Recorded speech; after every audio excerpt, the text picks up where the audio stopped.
ma yustafadu minal hadis. Jadi Syekh Fauzan meringkas dari hadis ini apa yang bisa diambil dari manfaat tentang hadis ini. Yang pertama, anna tabarruka bil asjari syirkun. Mengambil tabarruk dengan pohon adalah kesyirikan. Wa misluha al ahjaru wa ghairuha, dan semisal dengannya yaitu pohon-pohon dan selainnya. Mafhum ya? Jadi sudah jelas nih. Jadi nggak ada lagi hitam putih, abu-abu. Pohon dan batu noi. Syirik, nggak boleh tabaruk di situ. Gitu ya, jelas ya? Apa ya, Bang Yuti ya? Naam. Yang kedua, ya, annal muntaqila minal batil alladhi i'tadahu la yu'minu ay yakuna fi qalbihi baqiyatun min tilkal 'adah. Jadi seseorang yang baru hijrah, baru sholat, baru menginginkan kebaikan dalam dirinya, itu jangan ya kita mengikutin ya tren-tren yang ada. Makanya alaika bituruqil huda, makanya kita berteman dengan orang yang lurus sehingga kita juga lurus ya. Kata Rasul ya, teman itu, sahabatmu itu ya agamamu. Jadi kalau temanmu itu seperti ini, maka seperti itu juga temanmu. Maka bukan berarti kita sudah hijrah, sudah ini kita tidak ya memiliki musuh-musuh, tidak, ikhwani fiddin. Kita harus terus belajar. Jadi sehingga kesyirikan kita mengetahuinya. Nah, yang ketiga, anna sababa ibadatil asnam huwa ta'zimuha wal 'uqufu 'indaha wat tabarruku biha. Jadi sebab kesyirikan itu awalnya apa? Bertabaruk. Jadi awal kesyirikan itu awal-awalnya adalah cuman mengambil berkah saja. Awalnya mengambil berkah, terus akhirnya disembah. Akhirnya jatuh manusia ke dalam kesyirikan yang nyata. Dan ini harus kita dakwahkan ikhwani fiddin. Harus kita dakwahkan, harus kita pahamin kepada diri kita sendiri, dan harus kita ya kita nasihatkan kepada keluarga kita. Kita harus nasihatkan kepada keluarga kita, ini syirik, ini syariat, ini tidak syariat. Kita jelaskan kepada keluarga kita. Makanya kita harus ya tegak. Bagaimana mereka itu ya semangat dalam melakukan kesesatan, kita juga harus semangat dalam ya memperjuangkan kebenaran. Nah, yang keempat, annal insana qad yastahsinu syai'an yazunnuhu ya yuqarribuhu ila Allah. Annal insana qad yastahsinu, sesungguhnya manusia itu dalam beribadah dia hanya menganggap baik saja. Apa yang dianggap mereka baik, maka ya dilakukan.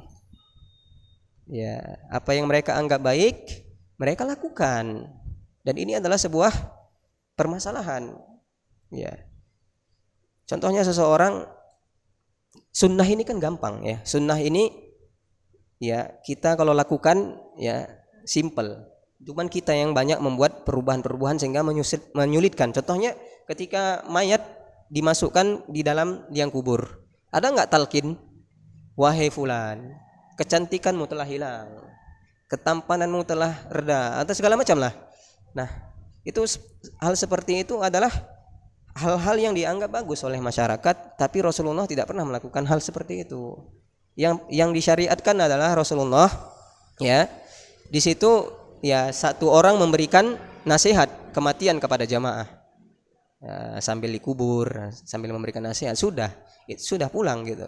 Enggak ada hal-hal yang bertahlil di situ, la ilaha illallah, la ilaha illallah. Tidak ada seperti itu. Nah, itu adalah sebuah ya kesalahan yang nyata. Kalau kita tanyakan mana dalilnya, maka dia katakan ini kan baik. Kamu kok larang-larang? Ini kan baik, kalimat tahlil kan baik.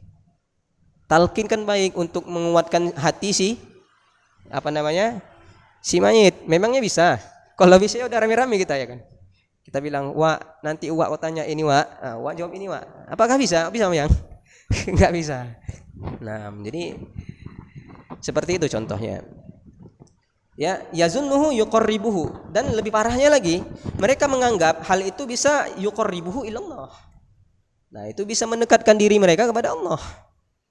Ya, man ahdatsa fi amrina hadza, kata Rasul, barang siapa yang melakukan suatu amalan yang tidak ada dasarnya dari kami, fahuwa raddun, maka tertolak. Jadi tertolak kalau misalnya kita melakukan amalan-amalan yang kita anggap itu baik, dan kita anggap itu bisa mendekatkan diri kita kepada Allah Jalla Jalaluh, tapi itu tidak ada syariatnya satupun yang menjelaskan, maka ini termasuk sebuah hal yang ya keliru, sehingga amalan ini mardud, tertolak.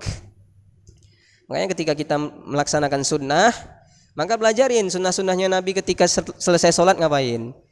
Ketika Rasulullah selesai sholat, beliau menghadap jamaah, ya melakukan ya istighfar atau takbir, Allahu Akbar, Allahu Akbar, Allahu Akbar, astagfirullah, astagfirullah, astagfirullah. Kemudian la ilaha illallah wahdahu la syarikalah, lahul mulku wa lahul hamdu wa huwa ala kulli syai'in qadir 3 kali. Allahumma antas salam wa minkas salam, tabarakta ya zal jalali wal ikram. Kemudian membaca ayat kursi, ya. Ya, gitu. Itu adalah sunnah. Bagaimana sunnah Nabi dalam menguburkan mayat? Bagaimana sunnah Nabi dalam berkeluarga? Masih banyak ikhwani fiddin sunnah ini yang belum kita pelajarin. Maka terus kita belajar untuk kita sesuai di atas petunjuk, sehingga kita nikmat di atas petunjuk ini, ya kan? Gitu banyak kan? Jadi kita nikmat di atas petunjuk. Ya. Ya, mungkin ini saja yang bisa kita sampaikan, ya. Barakallahu fik.